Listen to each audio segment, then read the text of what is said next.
Un arca de Noé, pero de semillas. Se trata del Banco de Germoplasma, un proyecto lanzado en El Salvador para conservar semillas nativas de 300 especies. Que son los que estaríamos utilizando nosotros en un futuro si tuviéramos algún problema de una sequía, de una enfermedad o de un insecto que pudiera aniquilar estas plantas.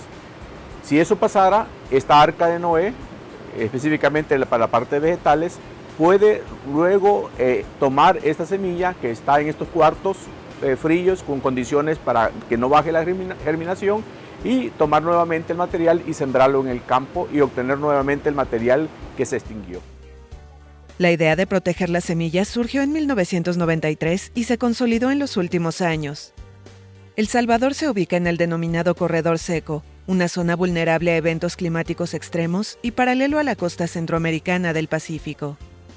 La ONU estima que los largos periodos de sequía y las intensas lluvias ponen en peligro la seguridad alimentaria de las poblaciones locales, que en su mayoría dependen de la agricultura o la ganadería.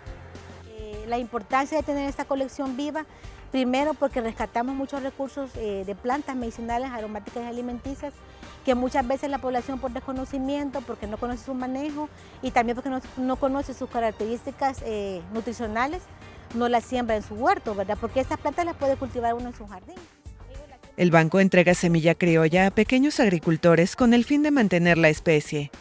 Los productores se comprometen a regresar posteriormente el doble de lo que recibieron.